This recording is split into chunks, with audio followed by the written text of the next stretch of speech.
Well, I appreciate you coming on today. Before we really get into it, could you just share a little bit more about your background, what you do, and what type of clients you work with? Yeah, so we are a performance creative agency. We've been in the space for now, I think it's a little bit more than 3 years. But my experience goes 8 years back. So I started Facebook advertising like 8 years ago. I was a media buyer first, and then I also work on then I slowly transitioned to the creative strategy because I just saw the impact the creatives have on media buying. So, and I like it more. So then I transitioned to there, worked for a couple of agencies, and learned my craft there. Then, yeah, like I said, 3 years now, we have a team of 25 people and we work with D2C brands. Most of the brands are like 8 to 9 figure brands. And yeah, that's basically it. Yeah, I think that sounds very similar to what we've done and what a lot of the industry has done with kind of shifting focus away from media buying. While it's still important, you still need it right now. Yeah. Creative is the main lever for growth that way. So it sounds like a similar path there. And so there's a lot that comes along with creative. Of course, it's the research, the planning, the strategy. But what we'll really be focusing on for the most part of today is just talking through creative testing, creative analysis as you go through it as well. When you have the media buying background, does your agency handle the creative testing? Do you offer the media buying and the creative, or are there clients you just do creative work for and ship that out to them? Most of our clients have in-house media buying team, and even if they don't, I don't, we don't work on a media buying Okay. part. Sometimes, if the clients need some help with media buying, we usually give them some suggestions, but that's also a sign that they don't have a good media buyer, which means that we sometimes recommend other media buying agencies or freelancers that we know, and then those guys can take over, so we can have pretty quick impact pretty quickly. But we still give them suggestions like what kind of creative testing structure we would recommend, because if that testing structure is okay, then we get significant data and then we basically know what's working and what not. Okay. And when you're talking about creative testing, how do you generally organize ad creative tests? Do you do it by certain categories or themes, or what does that generally look like for you? So do you mean in ads manager or like a strategy? Yeah, from a strategy perspective, not necessarily like, how you're setting up your campaigns, but when you're testing creatives, when you're testing messaging angles, how do you go about organizing tests to get data in to understand things? Yeah, so we definitely put a lot of effort into the research in the beginning, and we do the research on several levels. Of course, the website, the Reddit research, all that stuff. We put a lot of focus in reviews. Post-purchase service is also very important because it's a different perspective than reviews. And then, of course, ad manager analysis, like what the client was already working on, what was working for them, what kind of angles didn't work, did they test properly those kind of angles, could we do it better, like we really want to understand like their path, what is going on.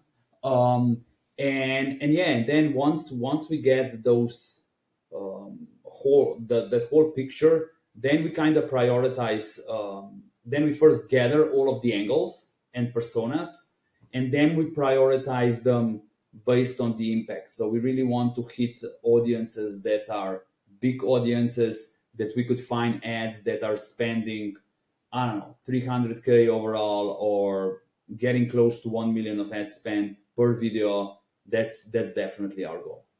Okay. Awesome. And then, so do you optimize? It sounds like you do the research, the Reddit, the different areas there. You're looking for messaging angles or for themes that you're comfortable in that way.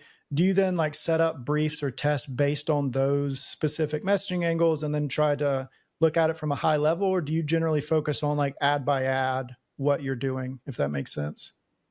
So once we have, let's say, we gather ideas for 10 angles, we wouldn't start with all 10 angles immediately. We would pick a couple of proven angles and try to just execute them better. And then also at the same time, we would try something new. And then we go concept by concept. And let's say one concept usually with us has 4 different variations.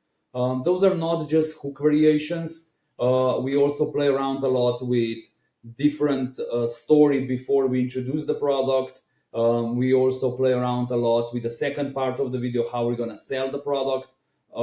So that all of those elements are moving inside one concept, and that one concept speaks about always the same angle. Um, and yeah, then we tried a couple of angles, a couple of concepts for that angle, and then do the same for other angles, so that let's say one angle doesn't get just one creative test, but it gets more. I got you. One thing that we kind of try to think through is, balancing the client expectation or experience to test new things, but also remembering that we are a performance agency and performance is the goal. How do you handle, let's say you have the 10 concepts. So at the beginning of the client partnership, there's 10 things you could test, and you may communicate that with them over, X amount of time period. We could test these things. If you knock it out of the park with like 1 or 2 messaging angles, how do you handle iterating down on that, which to the client, they could either see that as, performance driven, or there's times clients say, hey, we need something new. I'm not paying you to make the same thing over and over. Right. I don't know if you've ever Yeah. faced that or not. So how do you balance that versus testing new things when something's working and that is the goal, is ROA and to get performance lifted? That it also everything comes down to communication with the client. And yeah, we definitely we have the same let's say conversations that you guys do. So and yeah, we say exactly the same. We are performance creative agency, which means that performance comes first. But I get the client that wants to test new things. In terms of, like, there are 2 types of requests for that. Some clients just want to test new things because they like something new, they like something creative. But honestly, those are the creatives that we are doing for them, for the owner. We are not doing creatives for their audiences, Mm-hmm. which is a big difference. So we need to tell them that. But if they kind of want, they push us, let's try new audiences, let's try this angle. Then of course I will always have feedback. Do I agree with that suggestion or not? And I also explain why not. Because the point is they hire us for our expertise. So if we would just follow them, then they could just hire some editing freelancers and that's it. Like, it makes no sense. We are also here for the strategy part. Yeah. But again, yeah, this comes down to the communication with the client. And regarding balance, we try to keep like a healthy balance between iterations and new concepts. Most of our clients wants us to do new stuff, but not in terms new stuff, always new angles, new creative styles. The angle can be the same, creative style can be similar, but the whole ad needs to look different. And there's a lot of techniques that you can do that you just keep the juice going. Mm-hmm. Um, but yeah, some clients have like, let's make some hook iterations, let's make some small tweaks. We do that sometimes for a couple of clients, but not a lot. Our balance between iterations and new concepts is more like new concepts are completely new angle, and iterations are like new concepts but about the same angle. Yeah, that makes sense. And one thing we've been kind of navigating as well, in the past, the way I would generally look at it was like low performers, top performers, and then, okay, iterate top performers. Let's get some more top performers that way. But one thing that we had left out for a long time, like a year or 2 back, was medium performers. So let's say your target ROA is 2.5. The likelihood of taking a brand new ad that you've never tested, a brand new messaging angle, and getting it to your target ROA has a lower percentage chance of happening than if you take like a 1.8 to 2.4x ROA ad that was a medium performer and seeing how you can iterate on that and change a hook or change something around that way. So we've kind of broken our iterations down into top performers and then a percentage of it for medium performers as well to try and lift those, and then also doing some net news as well that way. Yeah, I agree. I mean, those guys that are close, let's say 20% below target, we definitely dive into that.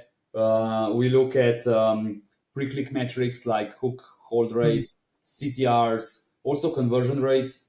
We really want to see why is this ad below, how, and we then also compare top spenders, top ads with this guy and see and try to understand what is the reason that this guy is so much lower. Is it just a different audience, or maybe conversion rate is lower? And then conversion rate could be related. Maybe we are hitting more towards remarketing audience, or this one is really top of the funnel. So there's a lot of moving pieces in there that we try to understand. And I mean, that's the beauty of creative strategy. Yeah. And I see a lot of, lighting gear and background stuff behind you. Do you work with UGC creators as well to like send them product or send them things for them to shoot off site? Or do you mainly do everything in-house?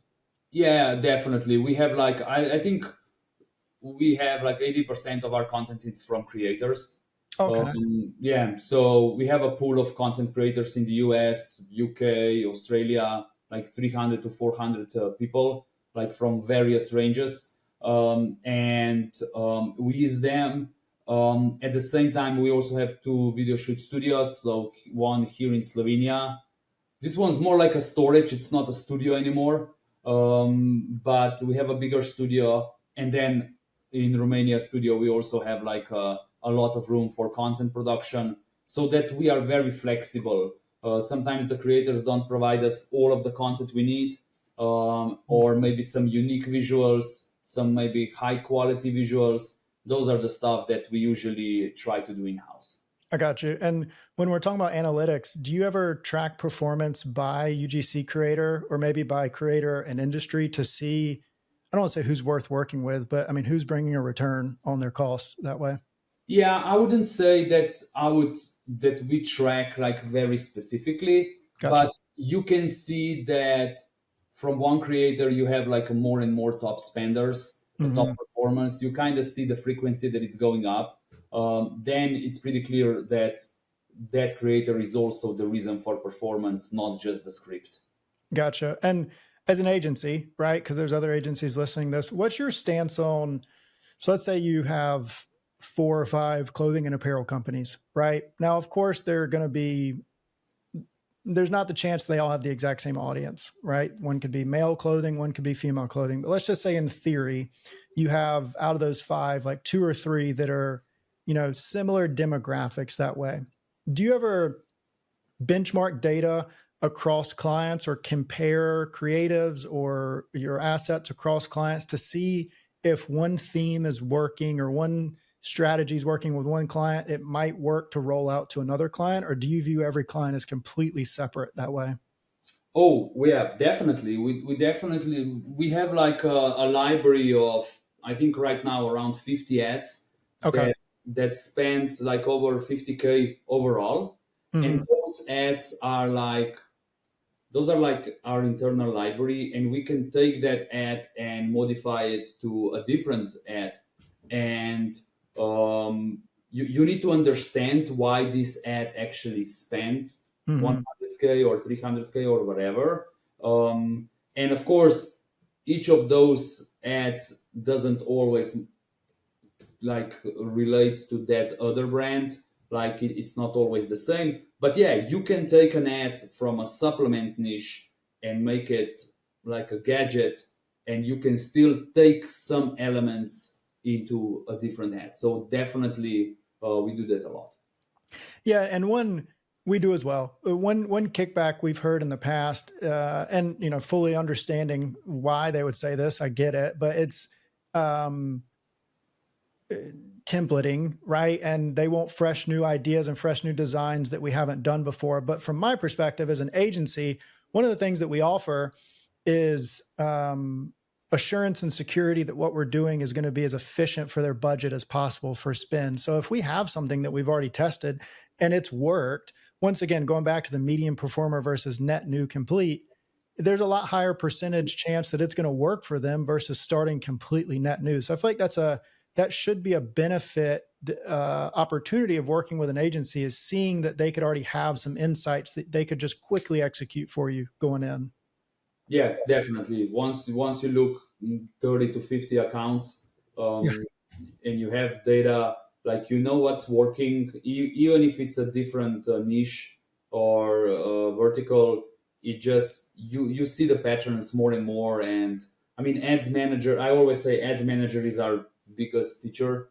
Like we just Mhm. get so much information in there, and if we do analysis day after day, day after day, then you just as an agency you just learn much more quicker than just one brand owner focused on their own brand. Yeah, and it's interesting. And once again, fully understanding why the brands would feel this way, because everybody sees the creative, the customers, the brand, everybody, right? So it impacts their brand perception. But you never hear clients asking, like, are you running this CBO campaign in others? I want a fresh campaign idea. Like, I don't want you doing ASC if you're doing it in others, but creative's a little different, right? If people viewed creative like they view media buying or vice versa, it would be a different world that way. So, you're talking about analyzing, 50 plus accounts and seeing different things. To you, what metrics matter and what metrics don't? Well, I'm only focused on what metrics matter, so it's very hard for me to say what metrics don't matter. But definitely, CPA ROAS, it's very important to me, and it's number one. Those are the metrics that clients care about, and this is the first thing that we look at. Once we get good or bad results, we try to understand why this metrics happens. Then we go what's happening before the click. So like I said, hook, hold, CTR, we don't overcomplicate like what we are watching in the video. We just want to see, there's often a situation that you have a very good hook but then hold rate is bad, so you try to understand why there's a big drop off after 3 seconds. You want to know, you analyze the video, you look in the video what's happening in there. Like I have like a third personal tagline for our agency, like the magic is inside the video. Hmm. And every time you want to find answers, you just need to look at the video and try to understand, is the messaging not connected correctly, are the visuals too overwhelming and people just don't want to watch it anymore and they scroll past. If you have a low CTR, and I'm speaking right now specifically about top of the funnel creatives, like remarketing, it's a completely different ball game. Like you can have like a very bad hook, but people will just buy out of that ad because it's a second, third, fourth touch point.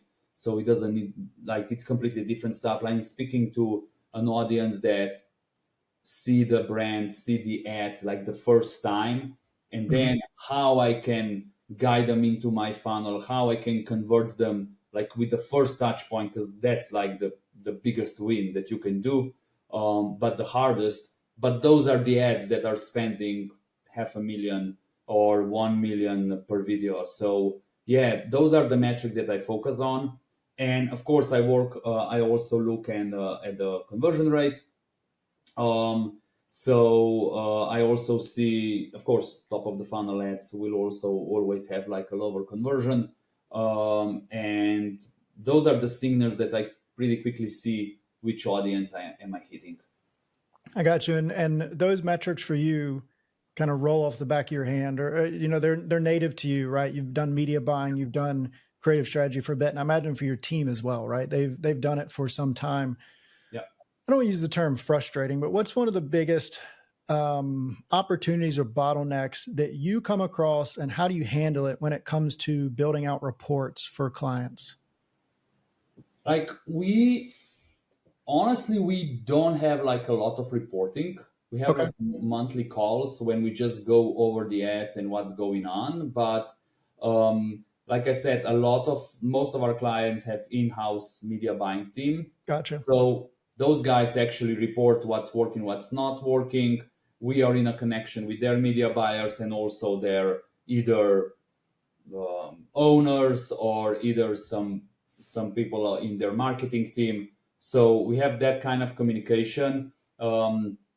And so we don't like provide like monthly reporting or something, like they can clearly see what's going on. But yeah, we update them in terms of like, this is a creative strategy, this is what we are seeing, this is what we're going to do. Like those are actually our reporting. And I think based on the everything, the retention and the feedback from a client, I think that that is what they want. No, that makes sense. And do you use just Business Manager for pulling data? Do you use a third party tool? What does that generally look like? Yeah, I'm mostly in Ads Manager. Yeah. Like, yeah, it's just so simple to me, and I have everything in there. So, and once we talk with a client, we can just share links from Ads Manager. They see everything immediately, so it's easy for them too.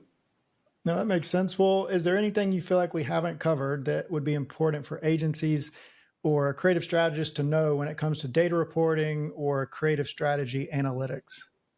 I would say, I would say the biggest thing is put a lot of focus on copywriting. Hmm. That's definitely that's something that we work very hard on. We try to educate ourselves, whole team, on copywriting day after day. We are writing scripts all the time. We try to improve every single sentence for that script because it's so important, because you can lose your audience every second of the video.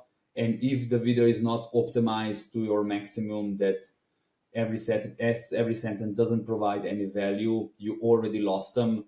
So copywriting is definitely something that every agency, every freelancer needs to push towards.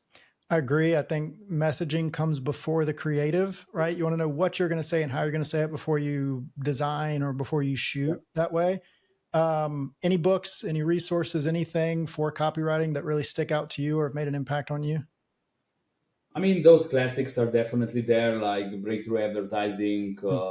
cash advertising, Ogilvy.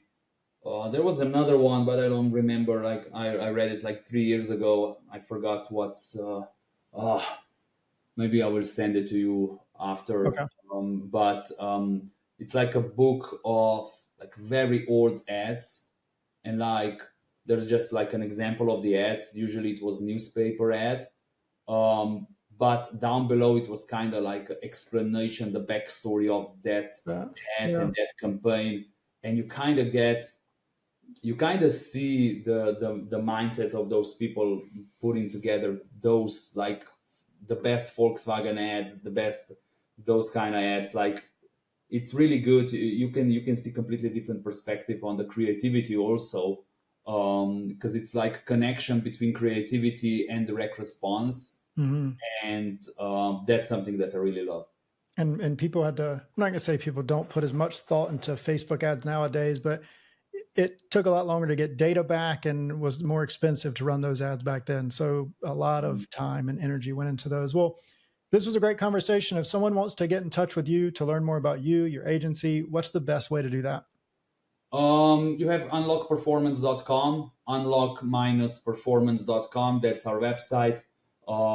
You can find me on LinkedIn or Twitter just by my name and surname. Um, and yeah, I can send handles about everything. You can post it below. That would be great. That'll be in the show notes for anybody listening. And I appreciate you coming on today and chatting with us.